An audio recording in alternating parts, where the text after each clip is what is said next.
मैं सुजीत कुमार। इस वीडियो को देख रहे सभी शिक्षकों को मेरा नमस्कार। इस वीडियो को प्राथमिक शिक्षा निदेशालय द्वारा निर्गत पत्र जिसमें टीएलएम मेला आयोजन के संबंध में बताया गया है उसके आलोक में रिकॉर्ड किया जा रहा है। बुनियादी भाषा पर रिकॉर्ड किया जा रहा है यह वीडियो आपको टीएलएम बनाने में या टीएलएम के बारे में सोचने की कैसे टीएलएम बनाना है हमें वो सहयोग करेगा। हमें ध्यान रखना है कि यह वीडियो एक उदाहरणार्थ है और इससे आप बेहतर भी वीडियो बना सकते हैं। टीएलएम मेला के लिए टीएलएम बनाने के पूर्व हमें यह जानना जरूरी है कि हम टीएलएम क्यों बना रहे हैं, किसके लिए बना रहे हैं और वो टीएलएम हमारे अधिगम प्रतिफल के किस से अलाइन है।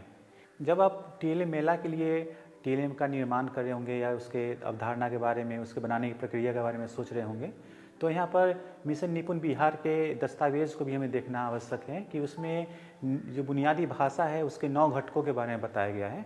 अभी हम जो टीएलएम है या फिर 9 घटक के बारे में हम जो बात कर रहे हैं उसमें एक घटक के बारे में आपको उदाहरण के तौर पे यहाँ पर हम आपको दिखाएंगे कि वो टीएलएम कैसे बनाया गया है, उसकी प्रक्रिया क्या थी या फिर हमने उसको कैसे लर्निंग आउटकम से अलाइन किया है, जो कि आपको मदद करेगा जब आप टीएलएम मेला के लिए बना रहे होंगे। इस वीडियो में हम पहला एक जो घटक का मौखिक भाषा विकास उस पर हम बात करेंगे कि उस मौखिक भाषा विकास को बच्चों में विकसित करने के लिए हम कौन सा टीएलएम सोच सकते हैं।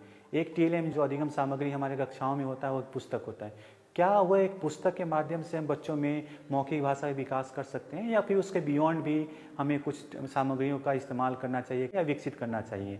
तो हम एक स्टोरी कार्ड के माध्यम से कैसे बच्चों में मौखिक भाषा का विकास कर रहे होंगे इसके बारे में हम इसकी पूरी प्रक्रियाओं के बारे में जानेंगे। तो मैं एक शिक्षक के रूप में इसको डिज़ाइन कर रहा था, इसके बारे में सोच रहा था तो मेरे सामने एक चुनौती थी कि हम सामग्री कहाँ से लाएं, वो कक्षा अनुरूप सामग्री कहाँ से आ पाएगी।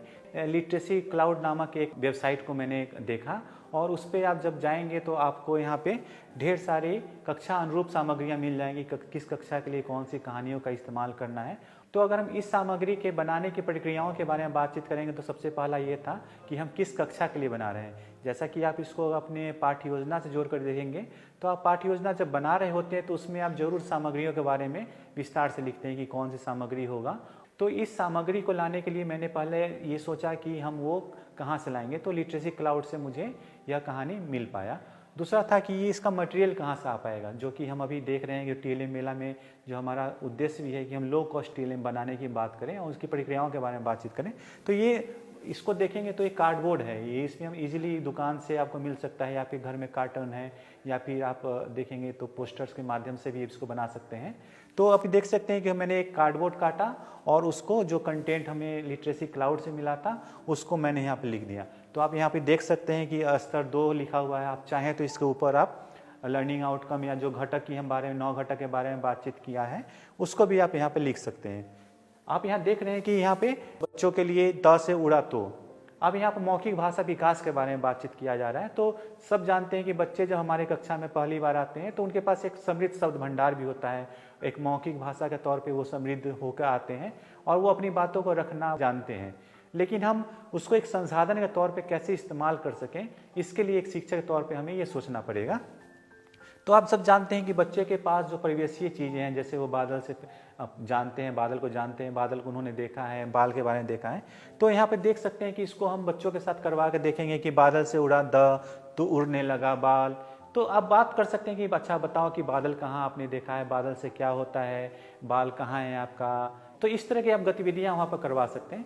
तो अगर इसके बहुउपयोगिता के बारे में बातचीत करेंगे कि क्या यह टीएलएम सिर्फ कक्षा 2 के लिए है या फिर हम किसी अन्य कक्षाओं के लिए भी इस्तेमाल कर सकते हैं। तो आप इसके लिए अलग अलग भी इस्तेमाल, जैसे कि अगर आप चाहें तो आप छोटे छोटे कार्ड्स ले सकते हैं जिसमें बादल में बादल अलग अलग लिख सकते हैं, फिर उसको डिकोडिंग करके बच्चों को ध्वनि जागरूकता के बारे में उसके कौशल को विकसित कर सकते हैं कि इसमें बा कहाँ पर लिखा हुआ है, बा का ध्वनि कहाँ पे है, का कहाँ पर लिखा हो सकता है, उसका ध्वनि कहाँ पे है। साथ साथ में अन्य गतिविधियों में भी इसका इस्तेमाल किया जा सकता है, जैसे कि आप बच्चों को कुछ 2 ग्रुप में बांट दें, एक बच्चे को एक भाग यहाँ पर दें और दूसरे बच्चे समूह को आप ये भाग दे सकते हैं। अब जैसे ही पहला भाग बोलेंगे तो बच्चे को जोड़ना होगा कि दूसरा भाग कौन सा है। तो अन्य खेल के माध्यम से भी इसका इस्तेमाल किया जा सकता है। तीसरा था कि इसका टिकाऊपन। तो आप चाहें तो इसको सेलो टेप से कॉर्नर्स को आप इसको सुरक्षित कर सकते हैं और इसके अलग अलग प्रतियां भी बना सकते हैं। आप जितने भी समूह हैं, जितने बच्चे हैं उस तरह से बना सकते हैं और इस पे आपको किसी के निर्भर रहने की ज़रूरत नहीं है। आप कहानियों का चयन करें, कहानियों को वहाँ पर लिखें और इसको आप बच्चों के सामने रखें। इसमें जो शब्द हम लिखेंगे या फिर जो वाक्य लिखेंगे वो बच्चों को दिखना चाहिए। ऐसा नहीं कि बहुत छोटे छोटे हम वाक्य लिख दें और बच्चों को वो दिख ही नहीं पाए। तो बच्चों को विजुअल होना चाहिए, बच्चे इसको देख पाए, आकर्षित हो पाए और इसको छूने के लिए, इसको पढ़ने के लिए वो प्रेरित हो पाएँ। तो आपने देखा यहाँ पे कि ये एक TLM है जिसको हमने इसके टिकाऊपन के बारे में जाना, इसके स्कोप के बारे में जाना कि ये एक स्टोरी कार्ड के माध्यम से हम अलग अलग दूसरे तरह की सामग्रियाँ भी विकसित कर सकते हैं, दूसरे तरह के खेल गतिविधियाँ भी करवा सकते हैं। तो आप इसके ऊपर आप कोई भी कहानी कविता के माध्यम से बच्चों में समूह में आप काम करवा सकते हैं। बस हमें ध्यान रखना है कि जो हमारा TLM मेला हो रहा है उसमें आपको अनुलग्नक 2 में इसके लिए एक फॉर्मेट दिया गया है और उसमें फॉर्मेट में आपको लिखना है कि ये कक्षा किन किन कक्षाओं के लिए इस्तेमाल किया जा सकता है, इसका प्रयोग क्या है, कौन से लर्निंग आउटकम से ये अलाइन है, इसके बनाने की प्रक्रिया क्या है। इन तमाम जानकारियों के साथ आपको वो प्रपत्र अपने TLM मेला में लाना होगा। आपसे अनुरोध है कि इस तरह के नवाचारी प्रयासों वाले जो TLM है जो आप अभी स्कूल में इस्तेमाल कर रहे हैं या फिर आप इस वीडियो के माध्यम से आप देख पा रहे होंगे या फिर सोच पा रहे होंगे, आप बना सकते हैं। तो सभी शिक्षकों को अग्रिम शुभकामनाएं कि TLM मेला में अवश्य जाएं और बेहतर से बेहतर TLM को वहाँ पर प्रदर्शित करें। सबको बहुत बहुत धन्यवाद।